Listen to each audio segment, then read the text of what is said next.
గౌరవనీయులైన ఉప ముఖ్యమంత్రి వర్యులు శ్రీ పవన్ కళ్యాణ్ గారు. Thank you sir.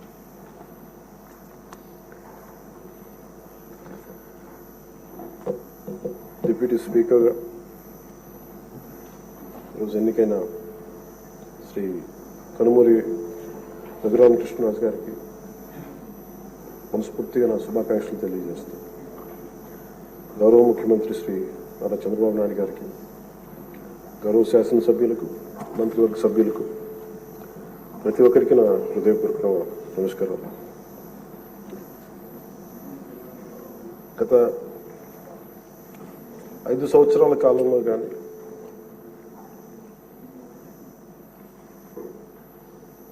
నా పొలిటికల్ అబ్జర్వేషన్ కానీ, నేను పాలిటిక్స్ రావడానికి రీజన్ కానీ 7 దశాబ్దాలుగా మన చరిత్ర చదువుకున్న రైట్ ఫ్రమ్ మన ఫ్రీడమ్ ఇండిపెండెన్స్ మూమెంట్ నుంచి చిన్నప్పుడు స్కూల్లో చరిత్ర చదువుకున్నా కానీ చాలా గొప్ప గొప్ప మహానుభావులు ప్రాణత్యాగాలు చేసి పోరాటాలు చేసి ఈ దేశాన్ని నిర్మించారు, ఈ వ్యవస్థలు నిర్మించారు. ఎక్కడా కూడా to deter criminals into politics. దేశమంతా పనిచేస్తుంది క్రిమినలైజేషన్ ఆఫ్ పాలిటిక్స్ ఉండకూడదని. కానీ దురదృష్టవశాత్తు 14లో ఒకసారి రావడానికి ప్రయత్నం చేస్తే అలాంటి వ్యక్తుల సమూహాన్ని నిలువరించాం. 19లో కుదరలేకపోయింది. 19 to 24 అప్పటి ప్రభుత్వం it's an ఎపిటమ్ of criminalization of politics. గౌరవ ముఖ్యమంత్రి గారు సౌత్ అమెరికాకు చెందిన ఒక నార్కోటిక్స్ క్రిమినల్ హెడ్ ఎలా కంపేర్ చేశారు. క్రిమినల్ మైండ్ సెట్తో ఉన్న వ్యక్తులు కనుక రాజ్యాన్ని వెళితే వాళ్ళు దేనికి గౌరవం ఇవ్వరు, వ్యవస్థలకు గౌరవం ఇవ్వరు, రాజ్యాంగ విధానాలకు గౌరవం ఇవ్వరు, ఎవరైనా బలి చేయగలరు. మన పర భేదం లేదు వాళ్ళకి. గత ప్రభుత్వంలో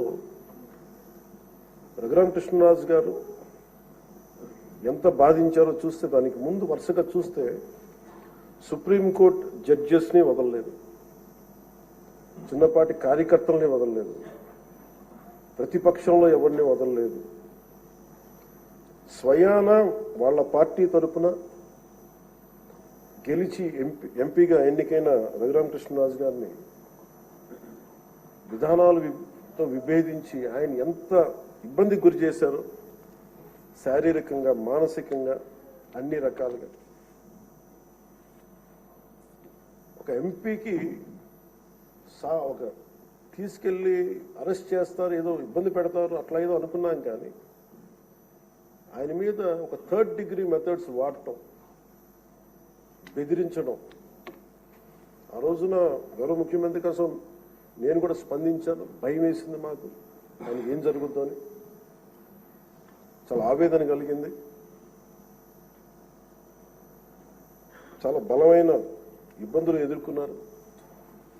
నాకు నిజంగా ఆ రోజున అనిపించింది, క్రిమినల్స్ కనుక రాజ్యాలు వెళ్తే ఎలా ఉండదు, ఎలా ఎదుర్కోవాలి.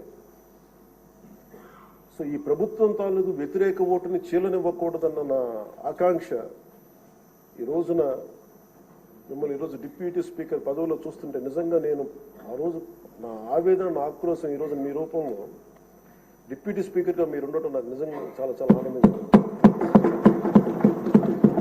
ఇక్కడ మొన్న ఆ రోజు మీరు కూడా ఉన్నారు, మనం సభ ప్రారంభమైనప్పుడు దాదాపు ఇక్కడ ఉన్న సభ్యులందరూ కూడా దాదాపు 80% సభ్యులు మన అచ్చెన్నాయుడు గారి దగ్గర నుంచి, మీ దగ్గర నుంచి, చంద్రబాబు నాయుడు గారి దగ్గర నుంచి అందరూ కూడా ఏదో ఒక రకంగా క్షోభ అనుభవించిన వాళ్ళు, బాధలు అనుభవించిన వాళ్ళు, సోషల్ మీడియా అబ్యూస్ని భరించలేని, నాటి 100% అందరూ ఏదో ఒక విధంగా సోషల్ మీడియా అబ్యూస్ అయితే జరిగింది.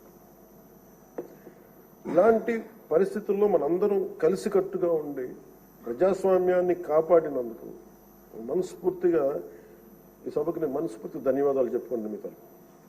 ఇది భవిష్యత్తులో మీరు ఈ పదవిని అలంకరించారు, మీరు మీకు ఆవేదన ఉంది, మీ కోపం ఉంది, రచ్చబండ కార్యక్రమం ద్వారా మీరు కూడా మాట్లాడాల్సిన అవసరం లేదు. యాక్చువల్లీ మీరు కూడా అలాంటి, మీ దగ్గర మాటకి చాలా బలమైన పదును ఉంటుంది, మీ మాటకి హాస్యం ఉంటుంది, గుడ్ సెన్స్ ఆఫ్ హ్యూమర్ ఉంటుంది మీ దగ్గర. కానీ రచ్చబండ అనే ఒకటి కార్యక్రమం మీరు ప్రారంభించాలి అంటే ఎంత విసిగిపోతే మీరు ప్రారంభిస్తారు, ఎంత నిస్సహాయత ఉంటే ప్రారంభిస్తారు.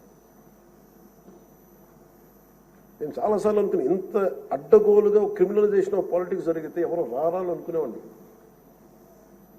నేను ఎప్పుడు ఒకటే నమ్మాను, సైంటిఫిక్ మన Newton's third law, for every action there is an equal and opposite reaction అని. అలాగే కర్మ ఎవరిని వదలదని. మిమ్మల్ని ఎవరైతే మీకు అడుగు పెట్టనివ్వం, మీ నియోజకవర్గంలో మిమ్మల్ని అడుగు పెట్టనివ్వం, మిమ్మల్ని అడుగు పెట్టనివ్వం అని చెప్పి ఛాలెంజ్ చేసిన వాళ్ళు ఈరోజు అడుగు పెట్టలేకపోయారు. కర్మ అంత బలంగా ఉంటుంది. 56,777 ఓట్లతోటి దాదాపు 59.80% ఓటుతోటి గెలిచి మీరు ఎమ్మెల్యేకి వచ్చారు గుండి నియోజకవర్గం. ఈ రోజున వాళ్ళకి వైనాట్ 175 అలా అన్న మాటల దగ్గర నుంచి కానీ ఈ రోజున అడుగు పెట్టడానికి కూడా భయం ఉంది. మిమ్మల్ని ఎదుర్కోవాలంటే భయం. ఎందుకు మనం వ్యవస్థల్ని కాపాడాలి, ఎందుకు రూల్స్ పాటించాలి అంటే మనిషి అధికారం మదం ఎక్కి అహంకారంతో ఉంటే ప్రకృతిలో ఏమీ జరగదు, ఏమి అనుకోవడానికి లేదు. దానికి నిదర్శనమే సభ, దానికి నిదర్శనమే మిమ్మల్ని ఎంత హింసించి మీరు డిప్యూటీ స్పీకర్గా 14 ఏళ్ళు సుదీర్ఘమైన అనుభవం ఉండి ఒక నవ నిర్మాణాన్ని సైబరాబాద్ లాంటి ఒక కొత్త నిర్మాణాన్ని, సిటీని నిర్మించిన ఒక అనుభవజ్ఞులు ఆయన ఇబ్బందులు పాలు చేసి జైల్లో పెట్టి నలిపి, నాకు చాలా భయం ఉండింది. మిమ్మల్ని అరెస్ట్ చేసినప్పుడు మీరు ఎట్లా వస్తారో బయటకు, అంత భయం ఎలా ఉండిందో. గౌరవ ముఖ్యమంత్రి గారిని ఆ రోజున అరెస్ట్ చేసినప్పుడు నాకు చాలా ఆవేదన ఉండింది. ఏం జరుగుతుందో లోపల, ఏం చేస్తారు? ఒక ఎంపీగా మిమ్మల్ని ఇలా చేయగలిగినప్పుడు ఆయన్ని కూర్చోబెట్టి రాష్ట్రంలో ఏమేం చేస్తారన్నది నిజంగా ఆవేదనది ఆ రోజు తగులుకు నాకు అనిపించింది. ఈ రోజున అందరం బయటకు వచ్చి నిలబడ్డాం. దేనికి? ఇది ఒక చంద్రబాబు గారి కోసం, మీకోసం ప్రజాస్వామ్యాన్ని నిలబెట్టాలని చెప్పి.